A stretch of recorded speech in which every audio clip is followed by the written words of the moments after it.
दोस्तों, मेरे चैनल पर आपका हार्दिक स्वागत है। अर्ली इंडियन सिनेमा यानी शुरुआती भारतीय चलचित्र के all time great film makers की इस सीरीज में आज का मेरा एपिसोड हिंदी और मराठी के धुरंधर फिल्म मेकर वी शांताराम साहब को समर्पित है। सन 1901 को महाराष्ट्र के कोल्हापुर में जन्मा एक साधारण सा बालक शांताराम राजाराम वंकुंद्रे, जिसे दुनिया आगे चलकर वी शांताराम के नाम से जानने वाली थी। वी शांताराम अपनी फिल्मों के माध्यम से भावनाओं का एक ऐसा तूफान लेकर आए जिसकी गूंज हमें आज भी सुनाई देती है। दोस्तों, वी शांताराम साहब ने अपने फिल्मी कैरियर की जो शुरुआत है वो बहुत ही जमीनी स्तर से शुरू की थी। वो एक तरह से स्पॉट बॉय के तौर पर सिनेमा में काम करते थे। सेट पर भागदौड़ करते रहते थे, इसको चाय पिलाना, उसको नाश्ता कराना, यही सब उनका काम था और वो शूटिंग को दूर से निहारते रहते थे।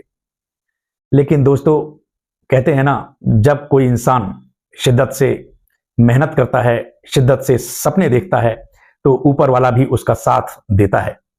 और सन 1921 में वी शांताराम को सुरेखा हरण नाम की एक मराठी फिल्म में एक्टिंग करने का मौका मिल गया और यहां से शुरू हुई वी शांताराम की एक लंबी सिनेमाई यात्रा। दोस्तों, सन 1929 में वी शांताराम साहब ने प्रभात फिल्म कंपनी की स्थापना की और 1932 में पहली बोलती मराठी फिल्म बनाई अयोध्येचा राजा, जिसे दर्शकों ने बहुत ज्यादा पसंद किया था। हालांकि ये एक रीजनल फिल्म थी, मराठी फिल्म थी, लेकिन ये फिल्म दर्शकों को बहुत ज्यादा पसंद आई थी। दोस्तों, वी शांताराम साहब की यही खूबी थी कि वो अपनी फिल्मों के माध्यम से संदेश, क्रांति और भावनाओं को बखूबी परोसना जानते थे। दोस्तों, चाहे वो उनकी फिल्म दो आंखें 12 हाथ हो, जिसमें मानवीय परिवर्तन को बड़ी ही प्रमुखता के साथ दिखाया गया था, चाहे वो उनकी फिल्म झनक झनक पायल बाजे हो, जो एक कला यात्रा थी। इन फिल्मों के अलावा वी शांताराम साहब ने एक से बढ़कर एक फिल्में बनाई। गीत गाया पत्थरों ने,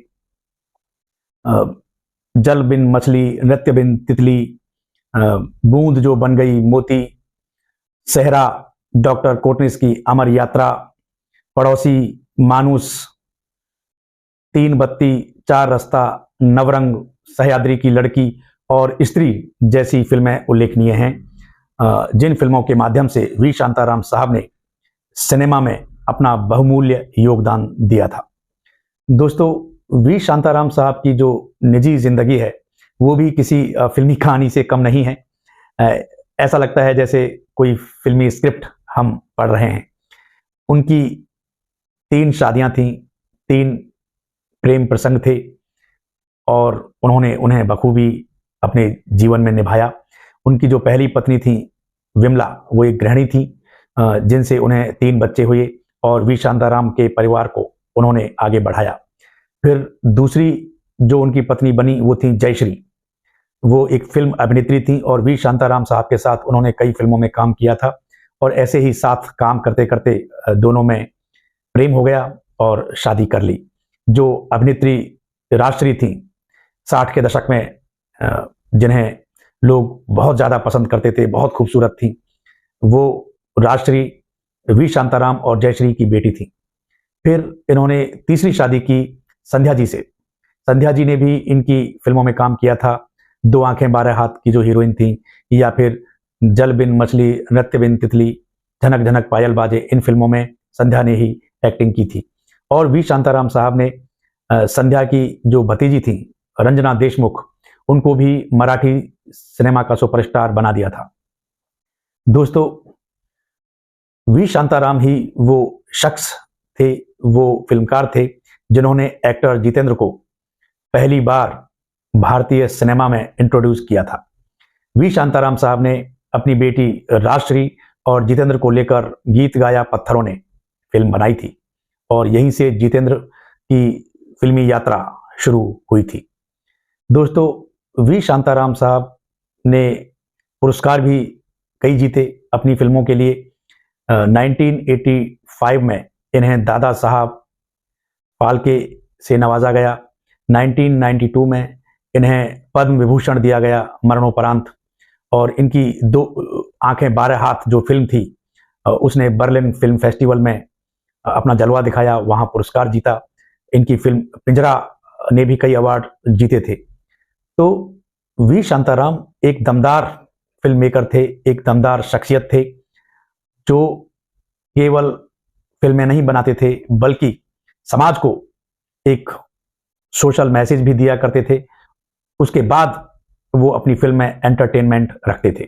उनका मकसद था समाज को दिशा दिखाना, सही दिशा दिखाना। तो एक तरह से वी शांताराम साहब ने दशा और दिशा दोनों तय की थी सिनेमा की। दोस्तों, 30 अक्टूबर 1990 को वी शांताराम साहब ने इस दुनिया को अलविदा कह दिया। और हर साल 18 नवंबर को वी शांताराम साहब के नाम पर एक अवार्ड दिया जाता है। ये अवार्ड हमें याद दिलाता है कि वी शांताराम साहब का इस फिल्मी दुनिया में कितना बड़ा योगदान है। दोस्तों, जब तक ये हिंदी सिनेमा रहेगा, ये भारतीय सिनेमा रहेगा, वी शांताराम साहब का नाम इतिहास के पन्नों पर स्वर्णिम अक्षरों में दर्ज रहेगा। आज के लिए बस इतना ही। Stay safe, take care.